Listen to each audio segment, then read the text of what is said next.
podcast is part of the Sports Social Podcast Network.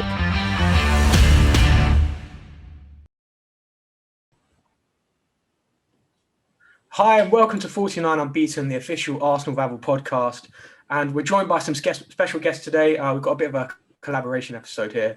We've got Eduardo Hagn. How are you doing, bro? You good? I'm doing great, people. How's everybody doing? Great to have you back on, man. And we've got Nnamdi, host of the TYTPodcast podcast. You good, bro? I'm good, bro. Where's him? Good to have you back on again, boys. We're just going to talk about Arsenal, the love and the hate of our lives. We're going to talk about some signings. We're going to talk about some links. And we're just going to see how this episode goes. It's just kind of a chill one today. We're going to start off by talking about Ben White, who signed for the Arsenal. It was announced yesterday after a long time it took to announce it. White made 36 appearances for Brighton last season. And on his previous season on loan with Leeds, he played every single minute for them from Marcelo Bielsa's side. So it's a player which hopefully can be consistently in our back line. But Edu, what was your kind of overall reaction to Ben White? Because I don't know about you, but like a lot of people, I didn't really know much about him before the links and the England squad. So what was your kind of take on Ben White signing for the Arsenal? Well, Ben White, at the beginning of the transfer market, I wouldn't have expected a 50 million center back to come in, and not Ben White, because I wouldn't expect him to be worth that much. But I think he's a player that I truly like. He's got many, many good things. He's what people call a Rolls-Royce center back. I mean, you could argue that he needs some aerial presence, but you can't ask for the perfect center back, right? So I think it's a great deal if you look at it as a long-term investment. I caused a lot of commotion when I said he was a better investment than Varane, but I saw that. I think he's a great investment, and however, I think we need to add to that with other players like an attacking midfielder and potentially a center midfielder if Xhaka goes, or a center forward to strengthen the goal section. So I think if you take out the price and if you add other players, it's a fantastic deal. Yeah. Nnamdi, Ben White, good signing? I think it's a good signing. I think, like Edu said, that at 23 years old, I think you can't really go wrong. There's so much room for, he's got so much potential, so much room for growth there. Especially, partnering him with Gabriel, I think that could be a really good partnership in the coming years. Like Edu said, I do have question marks about the price tag. I do think it's quite a lot, especially if you do compare it to obviously United signing Varane for a bit cheaper as well. I do think it's the price tag could be hefty, but again, we could look back in this deal in 3 years and be like, yeah, we've got him for pennies. So you never know. Time will tell, innit? People forget with the Varane deal, though, like the wages are going to be a massive factor in that. Like Varane's going to be on like 300, 400k a week, and then Ben White, I think he was reported at like 110k, something like that. 100k a week. I think, yeah. So like the price tag, like I guess is irrelevant in that sense, but also like signing an Asian player in Varane, like how old is he? 28. 28, yeah. Yeah, he didn't come off the best season last year either. Yeah, exactly. You saw some of the moments against Manchester City when he just kind of. Yeah, but we'll wait and see with that. I think it's a good comparison in some ways, but then it's also like United fans can't really talk when they spent 80 million on Harry Maguire. So Exactly. Just to say, but yeah, we signed him on a 5-year contract with an option for an extra year, is what Sky Sports are reporting. But yeah, fingers crossed Ben White will come in, set to feature against Chelsea, hopefully, is what some people are saying over the weekend. So because he trained this morning, didn't he? Yeah, it's this morning. Yeah. So yeah, set to play against Chelsea, and yeah, it's just kind of another person in that British core that Mikel Arteta has spoken so highly about. Yeah, with kind of defensive positions in the squad at the moment, the right back area is an area which is very much controversial with Arsenal at the moment, and obviously Hector Bellerin, we don't know if he's staying, is he going. There's some talk this morning of he might even be signing a new contract, but I think it's there's talk, Edu, I don't know if you understand any different, but there's talk with Inter Milan is there for Bellerin or something like that? Yeah, absolutely. Milan want him. Bellerin wants to go to Milan, and I think this is a negotiation tactic from Arsenal to try to get them to hurry up. I mean, the market's going to close in like 4 weeks, so we have to start moving. We need a lot of things, and I was being told before that right back wasn't a priority, which worried me. But like now I've been hearing that we're back on the hunt for a right back and looking for the right opportunity. So I suppose Bellerin's going to end up leaving. Same as Ainsley Maitland-Niles. Who do you think's the perfect fit for that right back position at Arsenal? Riddle Baku. Baku, I know yeah. that. Yeah. I think he's the perfect player for that position. He can play inverted. He used to be a number 8. Now he can overlap because he's fast. He played as a right winger for Wolfsburg. So I think he's the perfect player. He's going to come for a decent price, because when you're buying right backs, if you want to buy from the Premier League, you're asking for 30-40 million pounds for Max Aarons or Tariq Lamptey. So I think in terms of talent, in terms of what they can offer, I think Riddle Baku is the perfect option for us. I know some people say he didn't pass the name check though, because Baku's a bit of a touchy subject. Nobody chooses their last name, so that's something. Yeah, I think with Chambers and Cedric, we've got 2 very solid backup options, but Exactly, but not top 4 quality. I mean, it's not where you want to go, and I think that's an important position. Because look, if you can have a right back that can offer you the same as Tierney, your team changes completely. Something like Liverpool, you see Robertson and then Trent on the other side. It's a game-changing fullback pairing, and that can change many things for us. Nnamdi, who do you have a person that you think would be the perfect right back for Arsenal, or do you think there's or do you not know? Is there a gap in the market for someone? I definitely think there's a gap in the market, but if it was me and it came down to my choice, I would go for Max Aarons. I think from what he did in the Premier League 2 years ago, his durability, his age, I think he'd fit straight in on that right hand side, and I think he could have a good partnership with Pepe down that right wing as well, or Saka, whichever way they decide to go about it. So my choice would be Max Aarons. There was talk of like a £50 million offer from Bayern at some point, weren't there? Like a couple of seasons ago when he was in his peak. Like, again, I know Aarons and Lamptey. I think I saw a bit of Lamptey at the start of the season. I was just like, this boy is quick. Yeah, Lamptey's crazy as well. So quick. But yeah, it'll be interesting to see who Arsenal bring in. It could be someone under the radar like Ben White was. But we will keep an eye on that and see what happens. But Hector Bellerin, if he went to Milan, Edu, could that be the perfect opportunity for Arsenal to do a swap deal for Lautaro Martinez? Yeah, absolutely. I think that could be a key for us. I mean, they're interested in Bellerin. Bellerin wants to go there, and now Arsenal wanting Lautaro Martinez, which I can confirm it's true. At first, I didn't believe it. Was like center forward over 60 million pounds. I mean, Lautaro Martinez, he's a big name. So I was like, nah, no way. Because what do you do with Aubameyang? You have, like I said, and they haven't gone yet. So, but then people started telling me, no, this is legit. Like Lautaro is open to moving, and then I started doubting. And then Ornstein came today with the fact that he would be open to coming to Arsenal, and it's a simple deal.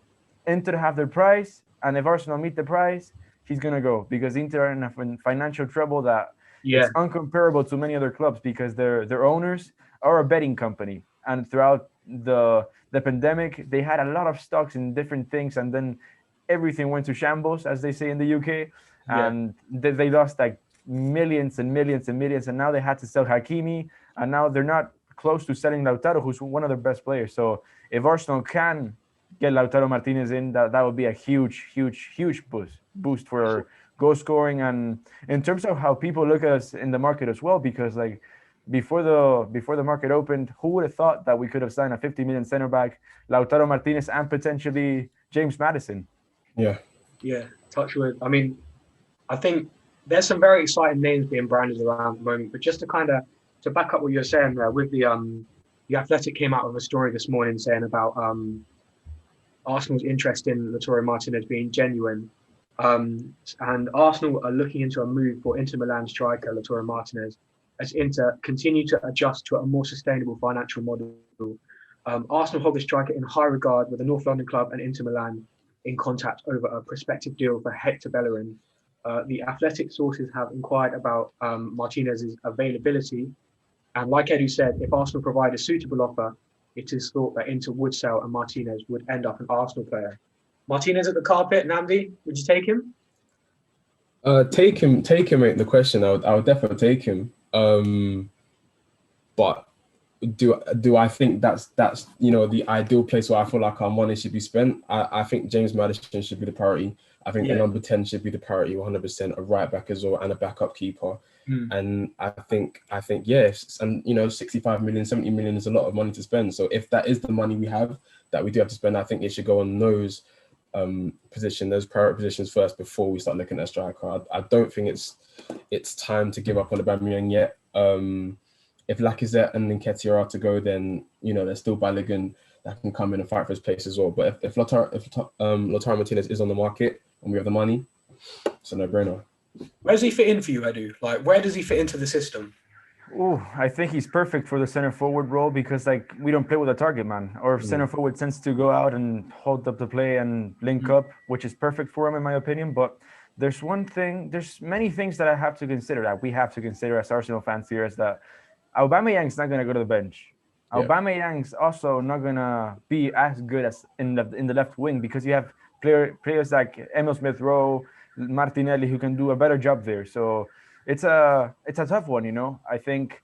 However, if you have an opportunity to a player for like Lautaro for 65 million pounds today, our center forwards are not getting any younger. That's the thing. So you have to take it because like next year, what are the odds that he's going to be available or you're going to be able to get a center forward of that quality for that amount of money? So I think he's an opportunity that just arose and we have to take it if we have the financial power to afford both Maddison and Lautaro. I mean, I think that the deal will go down if you include Bellerin. It's going to be like 40 million, 35 million pounds, which is very suitable. But then you have to start selling. I mean, there's rumors that Ainsley is going to Burnley, that Willa could go to Newcastle. So then you're going to start generating some cash. And it all depends on how much you pay in installments as well. So if Inter accept 10 million today and then the rest in the other years, then it's a great deal. And you can actually sign a lot of players. I mean, this was the biggest overhaul in Arsenal's history, probably needed. Now we have to start seeing such things. I mean, reports that Xhaka, that Bellerin are staying, that goes completely against what we've been told lately. So I think we have to show some, I'm sorry to say it, but we have to show some bollocks and go out there and spend, right? And give some ambition to the fan base as well, because like we're in the gutter. Let's admit it. We're in the gutter. Like we don't expect anything by now. So getting players like Maddison and Lautaro in the same window will not only make us be excited, but will make other teams respect us. Yeah, for sure. That's the future of our striking force, like sorted as well. Like Martinez, only 23. And then you've got, I think people, as Arsenal fans, obviously, a lot of people are very quick to react and say it's all going wrong. But I think we've got a lot of very exciting young talent as well to fit in there. You've got like a front four sorted for years to come potentially. You've got Saka on the right, you've got Martinelli on the left, Smith on the 10, Balogun, whoever to go up front.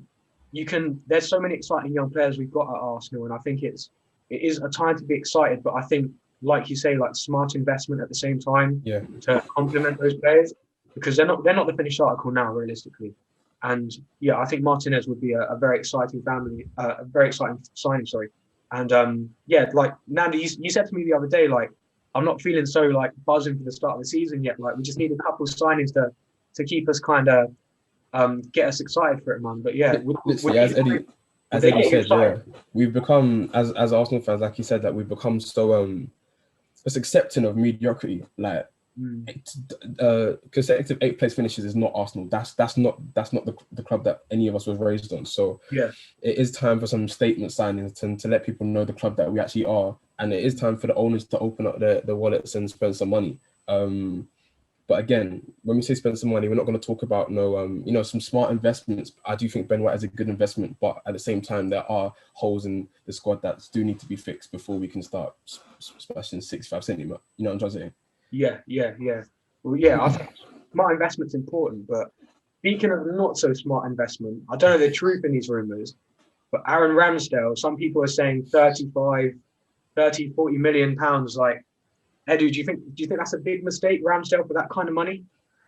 That's a catastrophic mistake, in my opinion. I mean, I can't even get through my head how will you spend 35 million on Ramsdale, because look, even if you want a number 2 that challenges for number 1, you have Sam Johnstone. That's 12 million pounds out there. Who's the better keeper as well? So, I mean, where's the reasoning behind that? I mean, Ramsdale's not going to be better than Leno when he reaches his peak. At least that's not what it's been shown at the moment. So, I mean, you had Onana for 6 million pounds, and you just don't go there because he's going to miss 3 months. For me, I mean, there has to be some sensible scouting there. I mean, the last few keepers we've got, it's horrible. Runarsson came from Iñaki Caña's recommendation, and look how that ended, man. So there has to be someone that chooses the goalkeepers correctly, and we take the right decisions, because 35 million pounds on Ramsdale is absolutely disgusting, in my opinion. You can use that in a right back and sign a 5 million goalkeeper like Alex McCarthy from Southampton or something like that. I mean, what are the odds that Leno gets injured? Yeah. True. It's like none. So the things is that I think we need to use our budget way better than spending 35 million on Ramsdale. Yeah, no, I agree with that. Like, even the likes of Basuma is available for that kind of money, and like, I don't know what's happening with Xhaka now, and I'd love to see Basuma come to Arsenal if Xhaka was off. But yeah, I think we spent big money over the last couple of years. It's just sometimes not been in the correct areas, and I think smart investment. But then we've also have made some smart investments along the way. So I think it's just consistency we're crying out for.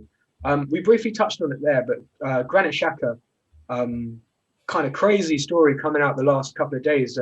It looked like he was off to Roma. You had Mourinho commenting on his Instagram post, all this kind of stuff, and it looked like he was at the Euros. He was like, "Oh, should we do the interview in Italian?" He's like, "Oh, not yet." So it looked like he was off to Roma, but now all of a sudden there's talk of Xhaka will be staying a new contract. Nnamdi, what's your kind of reaction to that, man? Is that just kind of just blowing your brains out as much as it has mine? That me and you have spoken about this a couple of times. You know how I feel about Granit Xhaka. I'm the leader of the Granit Xhaka fan club, man. He's such an underappreciated player, underrated player. Listen, he's not perfect. We know that. We know how he can act. We know he can be a loose cannon at times but when it comes to a calm and present, I mean, the numbers don't lie. That the numbers show itself.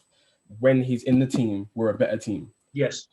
Now I'm not against replacing him, and I agree with you where I think that Basuma would be a very smart signing next to Partey. I think, and I do like the look of Lokonga as well. Yeah. So I'm not against replacing Xhaka. I do think we can get better than him, but for the pennies that Roma was offering, the smart move is definitely to offer him a new contract, and if a better bid does come in, then we can entertain it. But the 15 million whatever that Roma was offering is half of what he's worth. So Granit Xhaka, if he does stay, which it does look like he is going to now, and if he does sign that new contract, I'm buzzing. I'm over the moon with that, and I think that's a smart decision. Yeah, one of the only smart decisions that we've made so far. Yeah. I've grown to like Xhaka, and honestly, I don't think we're a charity club, and we have to demand our value, because he's a player that's not worth 15 million pounds. Let's be honest.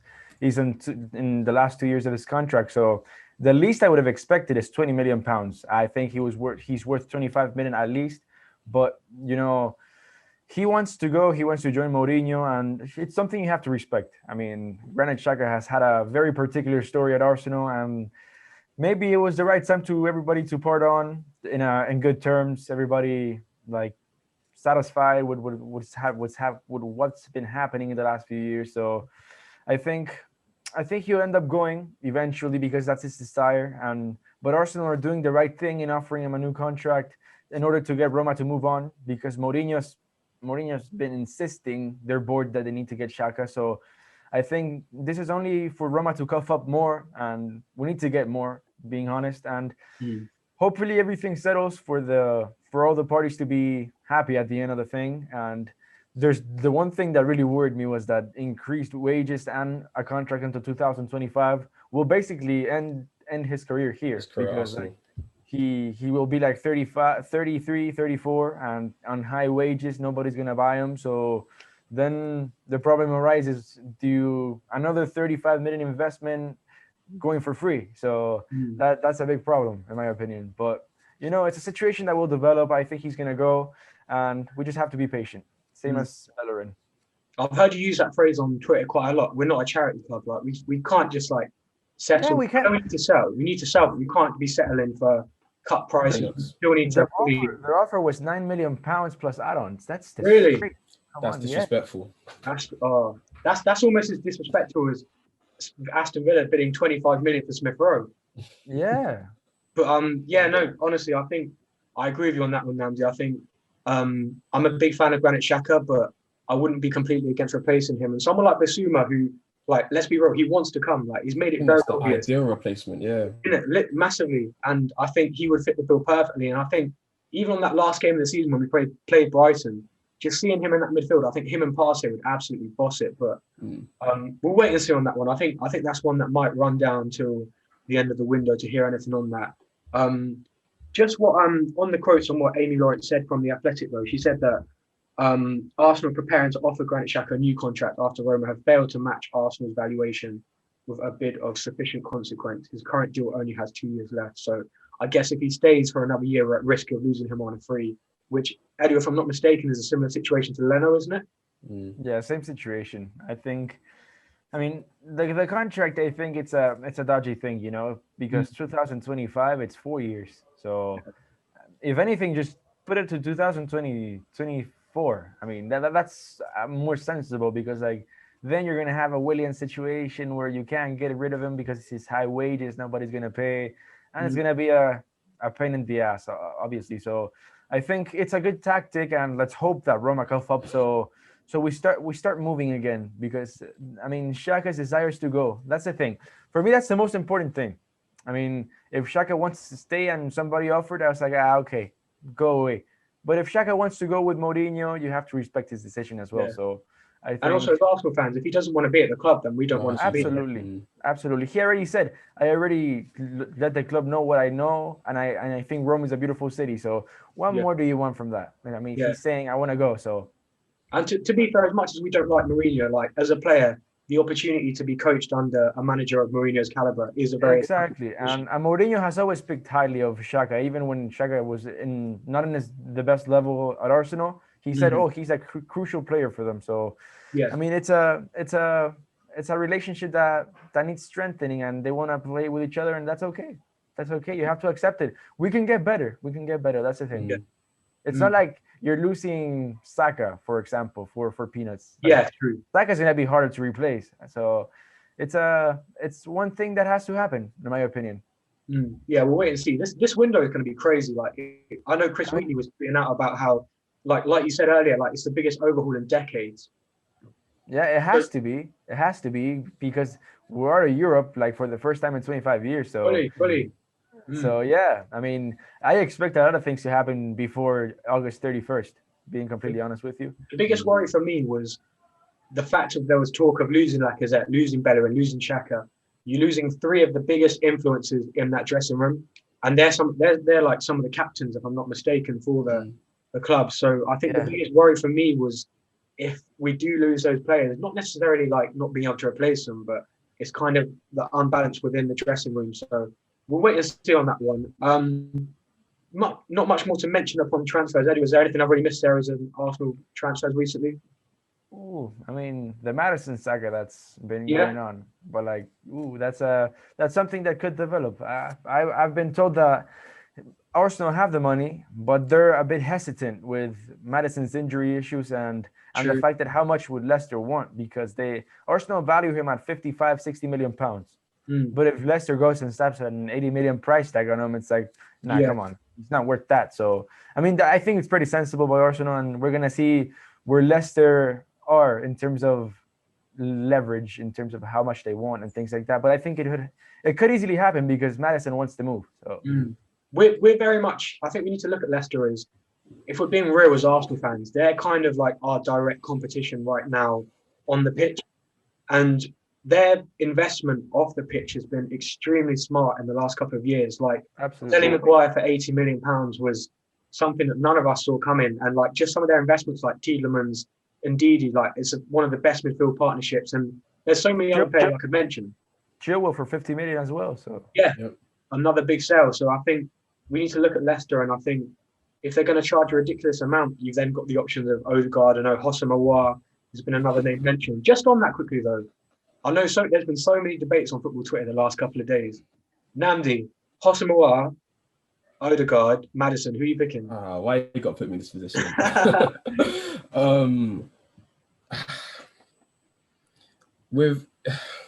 So if you weigh up all the options, and if it came down to it, so like Eddie just said, so from Maddison for 60 million, that is a lot of money, especially if these Martinez links are true as well, then that's 120 million on 2 players right there. The only problem, I think I spoke to you about this as well. The only problem with Odegaard, I listen, I'm for it. I think he's got a lot of potential. His loan went well, could have gone better, but he showed signs of being a really good player. The only thing with Odegaard is that it looks like, and it's looked like for a while, that his heart is set on Real Madrid. And so if it came down to it, it would be it'd be big money, or it would be a loan again, which is, I'm against that. I think it is time for stability now. I think it is time for, listen, if you want to play for Arsenal, come play for Arsenal, all us fans love the badge, so the players should be doing the same. We want some players that are going to play for the badge, and I don't think Odegaard would do that. The money obviously would be cheaper than Maddison. The players compared to each other, I would say Maddison edges it for me. Obviously being proven in the Premier League as well, but if it came down to it, my choice, I think the statement signing, I think the smart investment would be James Maddison. Hosam Morale's obviously one that kind of, it's a weird one because there's been talk of he's available for 20 mil, 25 mil, something like that. Yeah, just pennies in a way for a while. But is that something that you potentially look at? He can play in that 8 as well as a 10. Yeah, he can, and that's what I was going to touch on. I think because what we have lacked on for a long time, probably since Ramsey days, is goals from midfield. Yes, that goal scoring 8 that can have them late runs into the box and that, assist the strikers as well. We haven't had that probably since Ramsey left. And Willock, shows signs of being that, and he has, of course, he's blown off at Newcastle. But if Willock isn't to be that goal scoring 8, then an hour is available for 20-25 million, I think you said. Then I don't see why not. I don't see why not we go get the both of them. If it is Xhaka that's staying or I have no idea why not we wouldn't go put by Our and Maddison or Our and Odegaard, but it doesn't have to be one or the other. Do you know what I mean? No, I know. So, Edu, for you, Edu, is there out of those 3 players, Maddison, Odegaard, Awar, do you have a preference? Yes. Obviously, I know you're a big fan of James Maddison. I know you are, but if you realistically think which one of those is most likely to happen, which one would you say? I mean, easier to do, Awar. The one that I want, Maddison. I mean, it's clear for me that playing 4-2-3-1, it's the only number 10 there that I think will create an impact and provide goal scoring, passes, and goals and assists, which is something we truly need, is James Maddison. He's that game changer that can, in a small pocket of space, take on 2 players and shoot from 30 yards and score. So I think you have to pay premium for that, because, I mean, as good as Odegaard is with his good intangibles, good passing, good vision, I don't think he changes you a lot. So I think he occupies a lot the right hand side. He limits a bit the right winger. So I think, stylistically speaking, I think Maddison's the perfect fit for us. I mean, in every sense of the word. I mean, what he offers, where he's going to play, and the areas he affects. So for me, I think you have to pay the money. I mean, Awad, he hasn't been that great that last season. And to be honest with you, I think that ship has sailed. I mean, if you want to play 4-3-3, then go for Awad. But if you want to play 4-2-3-1, as it seems like it's going to happen, you have to go for Maddison, that game changer. Do you honestly think Awar would be the easiest to do, even though I know Leon and their director's been extremely difficult to deal with over past years of the language was horrendous, just rolled on and on. No, most definitely. I think they want to sell Awar because he doesn't even start for them anymore. So they want 25 million euros, which is like 22 million pounds. Is a deal like anybody could do. And then you have to question, why are there a lack of suitors? So that's another thing to take into consideration. But I mean, Awad is easy. I mean, I don't think he's going to have any other clubs to choose from. So Arsenal would be a good way for him to move to another city and further his career. Do you think that could be one like with Partey, if we just leave it to the last moment, if nothing comes up with Maddison or Odegaard? Do you think Partey last minute go in there, and I know it's not a release clause, but we could go in there, just put the money on the table and get that deal done last minute? Yeah, I think so. Do you not think that move though would keep, leave us a bit short at number 10 though? I know he can play their number 10, but I mean, if it was playing him as an 8 or a 10 or a 6 even, do you think that would be a bit unfair? Obviously, we've given Smith Rowe the 10 shirt now, but to let him go in this season as our only real number 10, don't you think that would be a bit of a risk? I think so. That's why I think we need a 10. I think a number 8 doesn't really fit in this type of setup. I mean, you can't put Aouar next to Partey because it's gonna be Partey's gonna have to hold the world in his back to defend. So Yeah. I think you have to sign a player with a mold to complement Partey, or a number 10 that's gonna be a specialist in that position. Yeah. That's my take. Yeah, no, I agree with you on that one. We're going to just talk a little bit about the preseason so far. Arsenal have played 4 games so far. Obviously, we had the planned tour to the States, but unfortunately that got cancelled because of the coronavirus outbreak within the squad. But Nnamdi, what have you made of the game so far? I know we lost to Hibs 2-1, drew 2 with Rangers, and then beat Millwall and Watford 4-1. What have you made of it so far? I've not tried to read too much into it. Obviously, it's preseason. We are still without a lot of players. I was impressed with the Watford game. We did look quite sharp there. But no, I think the main at these preseason games, the main things I've been impressed with. I've been very impressed with Lokonga. He looks very calm and composed on the ball. And like Eddie was saying, he does complement Partey very well. I don't think he's finished arc yet, and I don't think we should go into the season with him starting. But I have liked the look of him. Tierney looks sharp. But yeah, I think obviously there's still a lot of work on the squad to be done. I don't seeing Willian in these games and Kolasinac and it's just crazy, isn't it? It's demoralizing to see these players that should have been shipped off a long time ago still here. So, but no, the preseason has been promising so far. And we'll see what happens with Chelsea and Spurs. Yeah, and then it was also for me great to see Miguel Aziz come on and score a goal in that Watford game.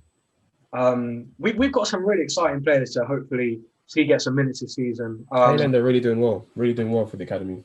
Yeah, massively. And again, I think something for us this season, which is really going to work well with our favour, is the fact that not many of our players actually went to the Euros. Yeah. Sure. So a lot of these big name players like your Aubameyang, Lacazette, Partey, Pepe, Smith Rowe have had a full pre-season.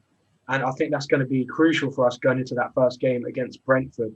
Edu, what have you made of the game's pre-season so far? I know we've also got to playing Chelsea on Sunday, which at the time of recording is tomorrow. And then we're also playing Spurs, which is obviously it's a bit different for pre-season because, well, these games are normally kind of in the middle of the season when you get all the fans up for it. But what have you made of it so far? Well, I've been impressed by a few, and I've been let down by seeing the same names that shouldn't be here. But I mean, that could be to expose them in the market and for someone to bite. I mean, Nketiah's finish the other day was great. So yeah, that could raise a few eyes, and that could be positive. But in general, I've been impressed by Sambi Lokonga. I've been impressed. Well, Nuno Tavares, I mean, the second game, he was a bit dodgy, but like the first one I truly liked. So, I mean, he's going to be the backup, so it's not something that we have to worry about. I mean, for me, evidently, he's better than Kolasinac, so that's a plus. I mean, Lacazette has impressed me a lot as well, which I hope helps in possible suitors to come in and say, let me take a bite on him because he's in the last year of his contract, let's be honest. And we can't renew him, let's be honest. He's going to be 30 when his new contract ends, so that would be not sensible. I mean, Smith Rowe has been good. I mean, he looked very sharp, I think. Yeah, I've been let down by Nelson. I think he's got his chances to impress, and now it's like he doesn't really want it. So, I mean, that could be one that he leaves on loan probably before the beginning of the season. And I haven't seen a lot of Willock, which is probably end up being he's gonna be sold. And what can you say no? Because like he's in the peak of his value right now, and although he's a very, very interesting player, you need to raise funds to add somewhere else. And the academy is not everybody's gonna make it. So the main purpose of that is to get as much revenue as you can from some players. So you have Saka, you have Nelson, you have Saka, you have Smith Rowe, who have been really good and have integrated into the first team. But then you have the likes of Iwobi, Oxlade, who had to go for the right price, and we created our budget. So I think that's pretty positive. I think the academy is doing a great job. Now they got a great striker in Mika Bireth, and that's very positive. I think this first few games have been good. I mean, you can't really blame the first losses because Okonkwo had a little mistake here and there. Yeah, it's typical Arsenal, but I mean, in terms of how the team looks, I think it's a positive thing. I still can't believe we've got 40 million for Alex Iwobi. Yeah, I still can't believe that, man. But yeah, we've got Chelsea, the Chelsea game tomorrow to look forward to. Let's for the sake of getting excited for the new season. Little score prediction, Nnamdi. 4-0 Arsenal. 4-0 Arsenal. Yeah. Edu, a little score prediction. 3-0. Okay, we'll see what happens. It'll be interesting to see who plays because, well, hopefully we start to see something that looks like the starting 11, which will be for that Brentford game. But it's at Emirates Stadium. There's going to be fans there, so hopefully it'll be a decent little atmosphere and a chance for some players to get a run out at Emirates as well. And hopefully we'll see a bit more of Lokonga because I think like you guys said, he looked very impressive in those last couple of games. And You think we're going to see some of White on Sunday as well, or potentially? I don't know. I think he's going to come in the second half, in my opinion. Yeah. Right. I don't think he'll get a full 90 minutes because he's only probably had the training session. That's one training session today. Yeah. Today or yesterday. Yeah, fully. So yeah, it'll be interesting to see. And then I think I'll be very interested to see what the Tottenham game's like. So yeah. We'll keep our eyes on that one. Just to kind of wrap things up now. We've spoken about signings, what the players that have been linked. But we're going to have a bit of a hypothetical question again, like we like to do on here. And Nnamdi, if you, with the signings we've made so far, and I'm pretty sure I know your guys' answers here, but if you can sign 2 more players ahead of this start of the season, who would you sign? Nnamdi, we'll go with you first, Roy. 2 more players to add into there, like players we've been linked. Players we've been linked to. If I had to sign 2 more players, it's tough. I'll go for James Maddison, and I would go for James Maddison and Max Aarons. Okay. Yeah. Edu, what about you? James Maddison and Lautaro Martinez. Okay. I think that attack would be scary next season. Look, I think I could compromise seeing Chambers for another year if you can have a striker like Lautaro in your club already and see it's a big deal. So yeah. Does he get ahead of Aubameyang, Martinez? Absolutely. With the state Aubameyang's been playing in right now, of course. You can't buy a striker of 60 million and not come start. True. That would you'd hopefully see that kind of push for, like we've seen so many times with players. Someone comes in and then hopefully push Aubameyang to then perform better. But the pace in that attack with an option of Aubameyang off the bench and with Martinez, and then, I mean, from what I've heard as well, Lacazette would very likely have to leave if Martinez was to come in. Yeah, absolutely. And I know Arsenal also interested. I actually don't know how West Ham haven't looked at Lacazette. I think he would be a great option for them. He stays in London. It will be a cheap deal for them to do, and he'll get to play Europa League. And he's a very good center forward, to be honest, for a team like West Ham. But we've also Arsenal, just to get your thoughts on this quickly. I know we've been linked with a couple of strikers. We've also been linked with Tammy Abraham. Would that be something you'd be down for? Nnamdi, you're shaking your head, man. Tammy Abraham. I like Tammy. I do. I don't like him at Arsenal. No. I think. Boyhood Arsenal fan as well. I'm a boyhood Arsenal fan. I'm not getting linked to Arsenal. It's not for me, and not for the price that they was quoting anyway. Yeah, it's like 40 million as well. Yeah. No, I think you've got to go get Martinez. Like, I know it's an extra 20 million, and the way exactly 40 mil. Like 5 times the player. Exactly. I don't extra 20 million. You get Lautaro Martinez. I'd rather take that. But if anything, I'd rather just. I'm a big fan of Balogun, so I'd rather Balogun just get the chance rather than putting 40 million on Tammy Abraham. Fully. But with the season coming up, we're going to be having lots of content on here. We'll have some more brilliant guests on. It's exciting now. You guys starting to feel a bit excited for the season? A little bit of a buzz? Well, I think, we have to wait until we sign the players. But as of today, I can't be excited with the squad we have. But if we sign Maddison and someone like that, like Lautaro, of course you have to be excited. With those players, you have to expect top 4. If you don't get top 4, you failed. Season out of Europe as well, so we don't have exactly. We don't have the paid in midweek. Exactly. Yeah, really help. So what makes just to wrap up the podcast now? What makes this season successful for Arsenal? Edu, for you, what would you, at the end of the season when we played our final game, what would make you sit back there and go, that's been a successful campaign? Top 4 and a cup. Yeah. Nnamdi, same for you?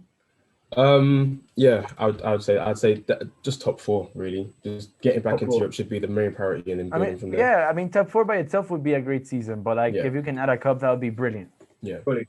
And I think beating some of the bigger teams away from home as well we've got to continue with it. Arteta did it with, Manchester United. Chelsea was kind of a fluke game, I guess, in some way, but it's still a win away at a top 6 club. But I think we've got we're starting to get a bit excited for the season. 13 days and counting until we play Brentford. Will be a good atmosphere, hopefully. Brentford coming up in the first season, the London derby, so it'll be good to see the likes of. I know Ivan Toney's been a very highly rated player coming into the season. But yeah, keep it locked in here on ArsenalVavel. Cheers to Nnamdi and Edu for coming on. Big up to you both. Cheers for coming on, guys. And we will catch you in another episode soon. Make sure to like, subscribe, comment, and follow both these guys down below. And we'll catch you later. Cheers, guys. cheers, bro. Let's have another one. Cheers.